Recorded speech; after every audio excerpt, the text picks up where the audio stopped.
c'était extrêmement intéressant d'écrire ce texte, une sorte avec un thème imposé, une sorte d'exercice qui était vraiment chouette.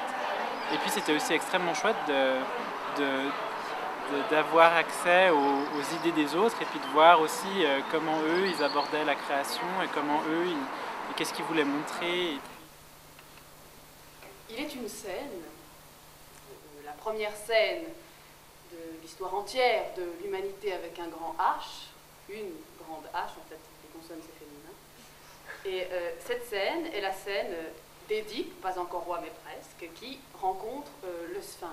La sphinge, en fait, les sphinges c'est féminin. La caverne en fait travaille sur la philosophie et l'art, des fois le théâtre. Et c'est une démarche qui est au cœur de ma pratique professionnelle, puisque quand moi j'écris, je crée des spectacles avec mes comédiens, je m'appuie beaucoup sur des matériaux philosophiques comme source d'inspiration ou même comme matériaux textuels. Ça ne veut pas dire qu'on monte des livres de philosophes du tout, ça veut vraiment dire qu'on prend ça comme référence, que parfois des personnages sont inspirés d'un concept. Du coup, évidemment, alors cette démarche m'intéresse. Je ne sais pas ce que tu en penses, mais parler de cette question-là, il faudrait la faire du coup dans un moment où justement on parle de ça.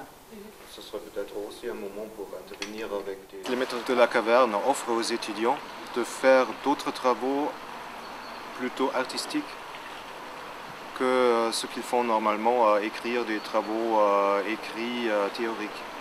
Donc l'idée à la base, c'était en philosophie, parce qu'on réalise qu'en philosophie, les gens ne vont pas tous devenir des scientifiques, d'offrir donc la possibilité de s'exprimer ou de donner des interprétations dans une autre forme. Pas d'un texte écrit théorique, mais peut-être un scénario, peut-être une mise en scène, peut-être un jeu de théâtre, peut-être la production d'un court-métrage. La fonction des intellectuels est définie par la partie de notre société qui détient le pouvoir.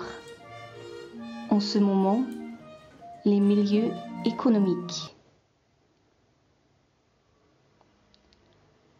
La fonction des intellectuels est définie par la partie de notre société qui détient le pouvoir. En ce moment, le milieu économique. C'est du pain béni pour nous d'avoir un professeur qui tout d'un coup veut monter quelque chose de plus conséquent qu'une pièce de théâtre. Ça se fait chaque année. On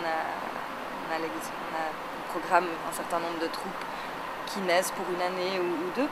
Mais un professeur qui a tout d'un coup une idée précise d'un thème et qui veut réunir toute une équipe et créditer la chose, qu'un séminaire devienne ensuite un vrai projet sur la scène d'Agrange, ça c'est énorme et c'est du pain béni, mais on en a rarement.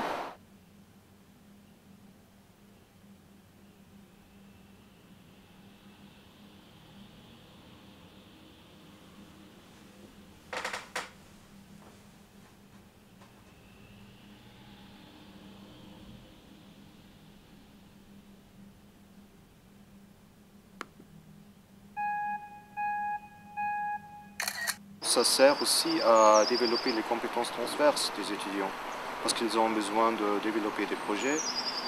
C'est un travail de team, d'équipe, il faut gérer, il faut trouver l'argent, etc. Et par rapport à toutes ces choses-là, on soutient, on donne des conseils dans la mesure où c'est voulu, où c'est nécessaire. Un linguiste se réveille. Je ne me réveille pas, je suis toujours là. Je me manifeste, c'est tout. Bref, c'est une mesure langagière tout à fait commune et, si je puis me permettre, une piètre, voire inutile avance. Retire ton pied, Max.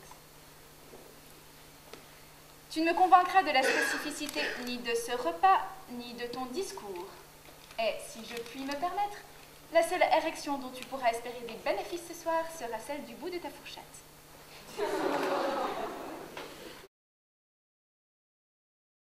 On va ouvrir à nouveau le FECUL 2013 avec une autre dizaine probablement de projets. Pas forcément comme cette fois film et théâtre, mais peut-être aussi un peu plus de musique, d'exposition, des tableaux, etc. On verra. De toute façon, ça va tourner autour d'un autre thème. Le thème est Opsis, vision. dans le double sens de vision du futur. Qu'est-ce qu'on peut imaginer comme futur, les craintes, les espoirs. Est-ce qu'on peut imaginer quelque chose après 2012?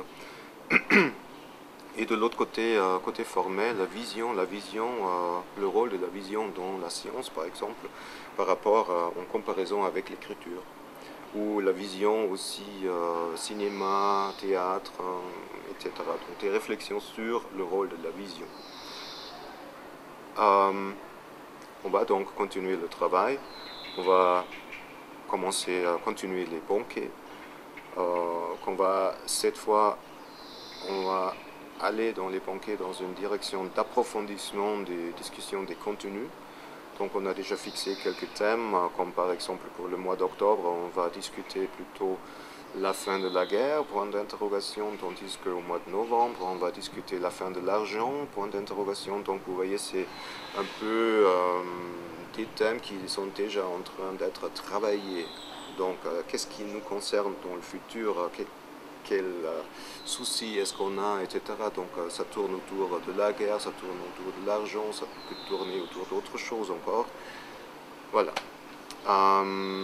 Finalement, j'aimerais juste encore inviter mes collègues, donc inviter les étudiants de venir nous voir, de venir prendre contact avec nous s'ils ont envie de discuter, de partager leurs expériences avec leur production, mais aussi s'ils ont besoin d'aide, de soutien de notre part.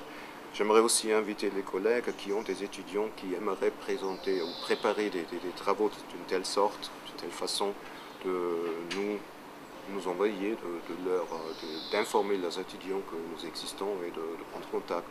Nous nous percevons un peu comme service, comme service à toute l'université.